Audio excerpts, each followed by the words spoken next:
Hi hello എല്ലാവർക്കും നമസ്കാരം. Big ബോസിൻ്റെ പുതിയൊരു പ്രമോ വന്നിട്ടുണ്ട്. ഇന്നലെ കിരീടം ടാസ്കിനകത്ത് രണ്ടാമത്തെ ദിവസത്തെ പ്രമോ ആണ് വന്നിട്ടുള്ളത്. അടിപൊളി പ്രമോയാണ്. ശരിക്കും പറഞ്ഞിട്ടുണ്ടെങ്കിൽ ഫിസിക്കൽ ഗെയിമിൻ്റെ അങ്ങേറ്റം പോയിട്ടുണ്ട്. കാരണം അക്ബറിൻ്റെ ഡ്രസ്സ് കീറിയിട്ടുണ്ട്, ഇഞ്ചുറി പറ്റിയതായിട്ട് കാണുന്നുണ്ട്.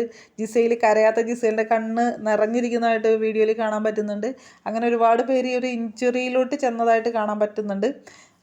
പക്ഷേ ഇവിടെ അനീഷ് ബാക്ക്ഗ്രൗണ്ടിൽ വിളിച്ചു പറയുന്നൊരു കാര്യമുണ്ട്. ഇന്ന് ഞാൻ നാളെ നീ, ഇന്ന് ഞാൻ നാളെ നീ എന്ന് പറഞ്ഞ് വിളിച്ചു പറയുന്നത്. അത് ഏഷ്യാനെറ്റ് ഇങ്ങനെ ഒരു ബാക്ക്ഗ്രൗണ്ട് പോലെ ഇങ്ങനെ ഇട്ടിട്ടുണ്ട് കേട്ടോ. അത് നല്ല രസമുണ്ട് കേൾക്കാനായിട്ട്. എനിക്ക് തോന്നുന്നു അക്ബറും ഷാനവാസുമാണ് അവരുടെ ടീമാണ് ഇന്നലെ ആ ഒരു അനീഷിൻ്റെ ടീമിനെ ഔട്ടാക്കിയിട്ടുണ്ടായിരുന്നത്. മേ ബി ഇന്നലെ അനീഷ് നല്ല രീതിയിൽ ഫിസിക്കൽ അസോൾട്ടിന് ഇരയായിട്ടുണ്ടായിരുന്നു. മേ ബി ഇന്ന് ഔട്ടാവാൻ പോകുന്ന ടീം ഒരു പക്ഷേ ഈ ഷാനവാസ് ആൻഡ് അക്ബറിൻ്റെ ടീമായിരിക്കാം. എന്താണെങ്കിലും ഇങ്ങനെ ഗെയിം പോട്ടെ അല്ലേ, ഈ ഫിസിക്കൽ കാര്യത്തിലോട്ടല്ല, പക്ഷേ ഇതേപോലത്തെ ഗെയിമുകളൊക്കെ കൊണ്ടുവന്ന് കളം നിറഞ്ഞു നിൽക്കട്ടെ അല്ലേ. അപ്പോൾ കൂടുതൽ ബിഗ് ബോസ് അപ്ഡേഷനുമായിട്ട് വീണ്ടും വരാം. Thank you for watching. Subscribe ചെയ്യാത്തവർ സബ്സ്ക്രൈബ് ചെയ്യട്ടോ.